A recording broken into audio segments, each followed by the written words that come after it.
Hello and welcome everybody to another Rise of Kingdoms video. This is Dragothian here.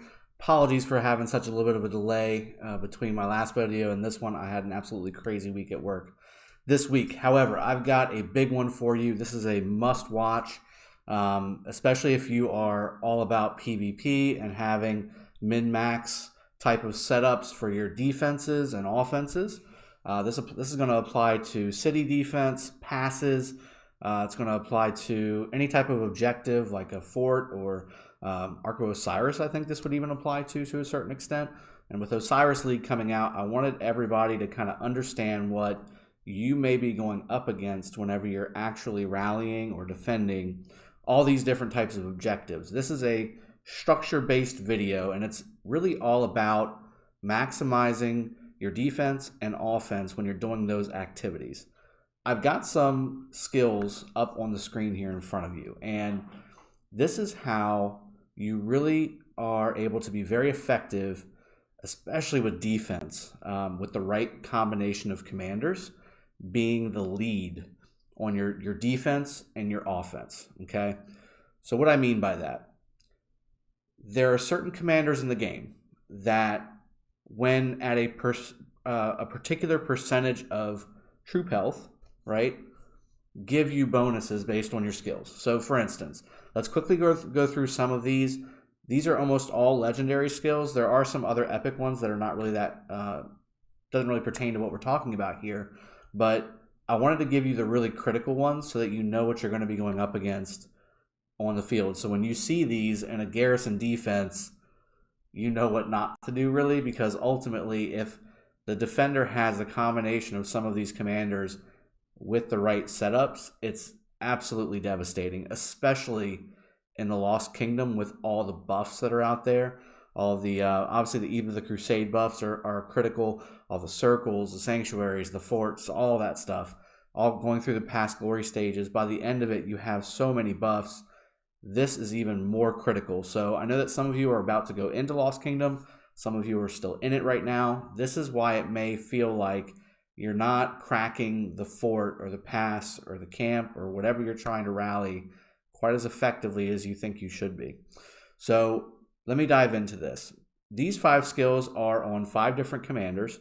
Cross of the Divine is a Constantine skill. Divine Julius is obviously a Julius Caesar skill. Military Lifestyle is a Scipio skill. Paladin is a Charlemagne skill. And Unyielding is a El Cid skill. Okay?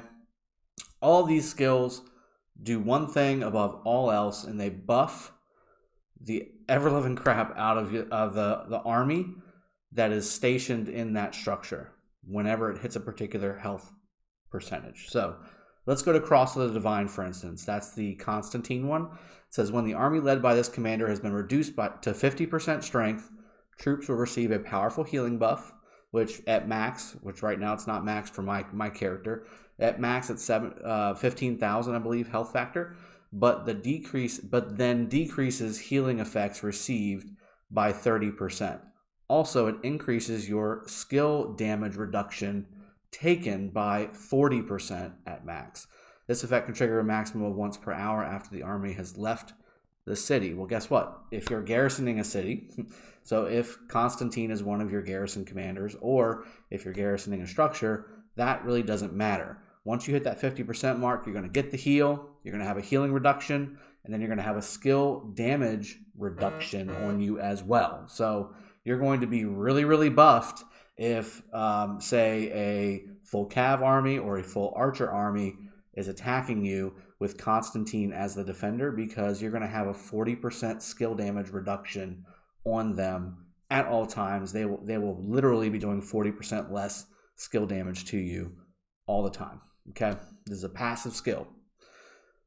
Say you were to combine it with Unyielding, which is an El Cid skill. When El Cid's army has been reduced to less than 50% strength, or 50% of his troops, it's the same thing, increases the damage of all troops by 5% and march speed, which doesn't really apply in this situation, but I believe it maxes out at 25% damage to all troops. Effect lasts until the army disbands, which again, you're in a garrison, doesn't disband unless you run out of troops, which you're going to lose anyway. If you combine both of those, you'd be taking 40% less skill damage. You'd have gotten a massive heal in the process. And then once you hit that point, you're going to have 25% extra damage from your entire garrison. So you're taking almost half damage on skill, and your damage is boosted by 25%. This applies to the entire garrison. This is not just your army inside the garrison, and this only triggers off of your army. So when you rally or when you defend something, there's a health bar, right? And then as that health bar goes down, these skills here that you see in front of you are what are triggered. That doesn't necessarily mean that your garrison isn't at max capacity by getting, reinforced. Same thing with a rally. You might be getting reinforced with your rally. So say you have a 2 million rally rallying a city, and you have these two commanders, although I don't know why you would combine them necessarily, but you can. And if they were both, if the health bar of the rally is below 50%, meaning the rally leader's army inside of that rally is below 50%, these two skills will trigger.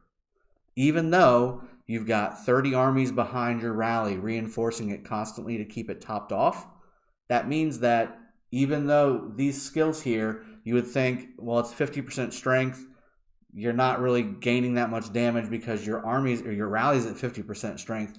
That's not correct. You're actually gaining the bonus even if your rally is full, because the triggering of this skill happens when the rally commander or the garrison commander's army is below 50%, not the entire garrison and not the entire rally. I hope that makes sense, and I'll go into a few more of these just to kind of give you an idea of what I'm talking about, but you have to see how critical that is to understand. If you don't understand that and you're sitting there with a Richard Charles, right, which is a really solid commander pairing, right? We've gone through that numerous times on this channel. Richard Charles is great. Charles Richard is great. Whatever combination you want to do it as, it's not as effective as implementing commanders like these into your rallies and your garrisons because of these extra bonuses that your rallier, right, or your defender that you're trying to rally probably or might not necessarily have, okay? So for instance, if somebody had Julius with El Cid, if you read the Divine Julius skill, it says reduces damage taken by Caesar's troops by 10%. When Caesar's army has been reduced to 60% or less units, he has a 10% chance to further reduce damage taken by 30% for the next 3 seconds, meaning over the next 3 seconds, you will have 100% at the end of it damage reduction because it goes 30, 30, 30, and it stacks. So you have 10%, 40%, 70%, 100%. That's how that works. And that triggers whenever your Divine Julius is able to trigger because your primary commander is at 60% or less. That doesn't mean your garrison or that your rally doesn't have 60% or less, just the main army. So if you can keep reinforcing an army led by Julius and then backed up by El Cid as well as a secondary with, again, having a 25% damage bonus by being under 50%, right? Even though your rally is not under 50%, you're going to get the full bonuses with the defense from Julius as well as the primary skill from Julius boosting 30% to all damage, plus El Cid's second as a second, utilizing his fourth skill, Unyielding, giving you another 25% damage bonus as well. And it says it applies to all troops. I'm pretty sure it applies to all damage, period. Do some testing, because El Cid is absolutely devastating in Lost Kingdom with that buff on being a defender with YSG. If you go back to some of my videos that we did with the Lost Kingdom, you can see almost every single time we rallied a flag or anything like that, it had YSG and El Cid in it. Every single time. And this is why. Not only is YSG absolutely devastating with the AoE effect being circular and really having dead all over the place, but El Cid is even more devastating because of the damage bonus, in addition to all the Lost Kingdom buffs. It's an extra 25% damage bonus, people. That's huge. That is huge, okay?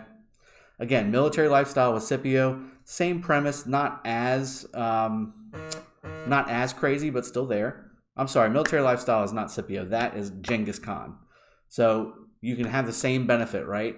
Reduced when you're reduced less than 50% strength, increases skill damage dealt by 30%, and grants an additional 25 rage when attacked.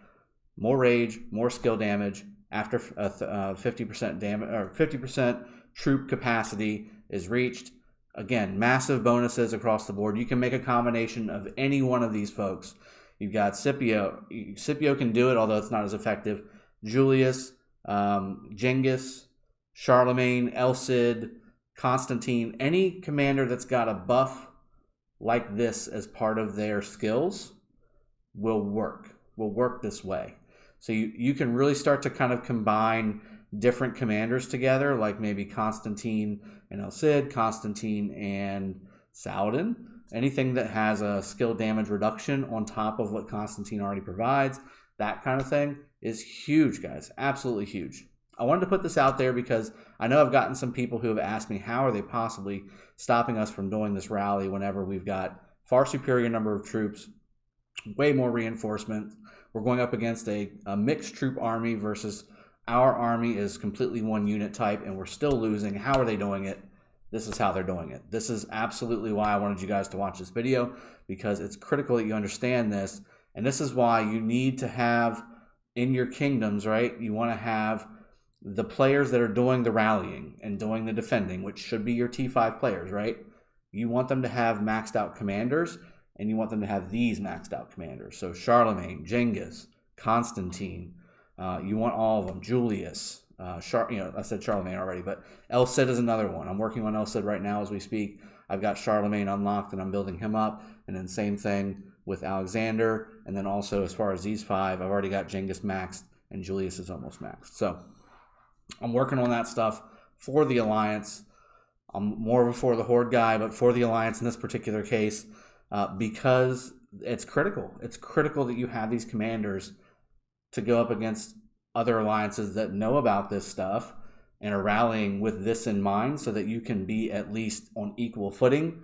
Because if one side has this and the other side doesn't, it doesn't necessarily mean you're not going to win, but it's going to be a lot more costly than it should be. And right now, I think with most of the folks that are in this game that have been through the Lost Kingdom already know, Lost Kingdom is costly already enough as it is.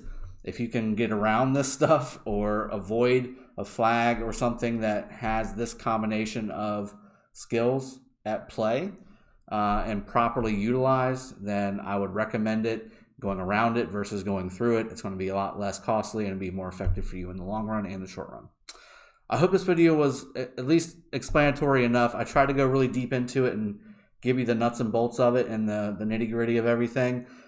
There's other skills, like I said, that come into play that might not even have a percentage of troop capacity trigger effect that combine with these five that work really well too. But I wanted to give you the really big ones that are being used in the main, in the main army, having your rallier or your garrison captain have these skills at play so that you know what you're looking and what you're going up against so that you won't waste. Because you can seriously sit there and waste millions of troops on a pass or a flag or a city or whatever with this combination of commanders and tons of troops at play. It's going to be devastating. So with that in mind, I'll go ahead and end it off here. I hope this was helpful. This was one of those videos where I was a little concerned about letting it out there because there's some people that already know about it. There's some people that don't. I felt like I'd rather you all know about it so that you know what you're up against. I'm not sure if this is what the developers wanted to be the case on how this stuff worked, but we figured this out during the Lost Kingdom one. This is what was working. And we've put that out in other videos, but I didn't do a full explanation until just now. So here you have it. Hope this was helpful. I'll see y'all next time. Have a great day, and I'll see y'all in the next video. Take care. Cheers. Have a good one.